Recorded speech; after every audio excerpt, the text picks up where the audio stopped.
ఇప్పుడు కొన్ని express update వార్తలు. తిరుపతి అభివృద్ధికై నిరంతరం మేము శ్రమిస్తూనే ఉంటామని టీటీడీ చైర్మన్, తిరుపతి శాసన సభ్యులు భూమన కరుణాకర్ రెడ్డి అన్నారు. నూతనంగా నిర్మించిన మాస్టర్ ప్లాన్ రోడ్లు, గోదాదేవి, కులశేఖర్, ఆల్వార్ మార్గాలను బుధవారం ఉదయం టీటీడీ చైర్మన్ భూమన కరుణాకర్ రెడ్డి ముఖ్య అతిథిగా, తిరుపతి వైసీపీ ఎమ్మెల్యే అభ్యర్థి deputy mayor Bhumana Abhinay Reddy, mayor doctor Sirisha, commissioner Aditi Singh, deputy mayor Mudra Narayana ప్రారంభించారు.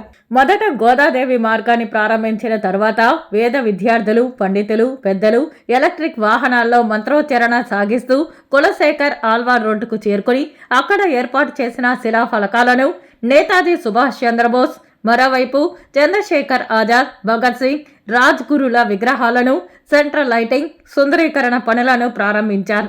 ఈ సందర్భంగా TTD chairman, Tirupati MLA Bhumana Karunakar Reddy మాట్లాడుతూ, మంచి చేస్తున్నప్పుడు విమర్శిస్తుంటే, కృంగ తీస్తుంటే మరింత పట్టుదలతో అభివృద్ధి కోసం తప్పిస్తూ ముందుకెళ్తూనే ఉంటామన్నారు. రాజకీయాల్లోకి అలా గాల్లో నుంచి రాలేదు మేము. ఉద్యమాలతో, ప్రజలతో మమేకమై ఊరు కోసం తప్పించే వారమని భూమన అన్నారు. మాస్టర్ ప్లాన్ రోడ్లతో తిరుపతిలో మరో తిరుపతిని సృష్టించడం జరిగిందన్నారు. మొదట మాస్టర్ ప్లాన్ రోడ్ల గురించి భూమన అభినయ్ నాతో అన్నప్పుడు అది కుదిరే పని కాదులే అంటే, లేదు నేను చేసి చూపిస్తాను అని నాతో ఒప్పించి చిత్తశుద్ధితో భూమన అభినయ్ లక్ష్యాన్ని సాధించడం జరిగిందన్నారు.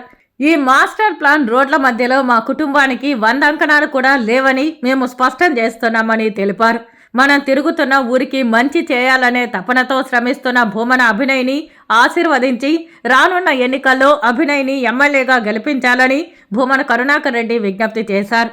మేయర్ డాక్టర్ శిరీష మాట్లాడుతూ, తిరుపతి అభివృద్ధికై ఒక పక్కా ప్రణాళికతో ముందుకెళ్లి సాధించిన ఘనత అభినయ్దేనని, రానున్న కాలంలో అభినయ్ని ఎమ్మెల్యేగా గెలిపించుకుంటే తిరుపతి ఎన్నో రకాల అభివృద్ధి చెందుతుందన్నారు. సద్విమర్శను స్వీకరించడం, కువిమర్శ గొప్పగా స్వీకరించాలనో, రెండవ దాన్ని అసలు లెక్కే చేయకూడదు. అలాంటి విమర్శలు ఎన్ని చేసుకున్నా మేము బెదిరేదేం లేదు. మళ్ళీ చెప్తున్నాను ఆ విషయాన్ని గురించి.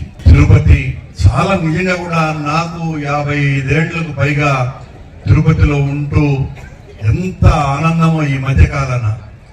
అరే స్వామిని దగ్గర నేను సేవ చేస్తున్నా, అంతకుముందు చేసినప్పుడు వచ్చినటువంటి తలపులన్నీ కూడా ఈరోజు రోడ్లలో ఇలాంటి పేర్లతో పరాంతకదేవి, సామవాయి, కులశేఖర ఆళ్వార్, గోదాదేవి మార్గము, వీర నరసింహదేవ యాదవరాయల మార్గము, తిరుమల నంబి మార్గము, ఇలాంటి మహానుభావులందరి పేర్లు, స్వామివారికి అనన్యమైనటువంటి సేవలు అందించినటువంటి దివ్య పురుషుల యొక్క పేర్లతో ఆధ్యాత్మిక వైభవాన్ని తీసుకొని వచ్చే విధంగా తిరుపతికి నేను నా పేరు పెట్టుకోవాలి. నా పేరు పెట్టుకుంటే ఉన్నాడు అడిగేవాడు, నా తమ్ముళ్ళు చెల్లెమ్మలంతా చెయ్యంటారు.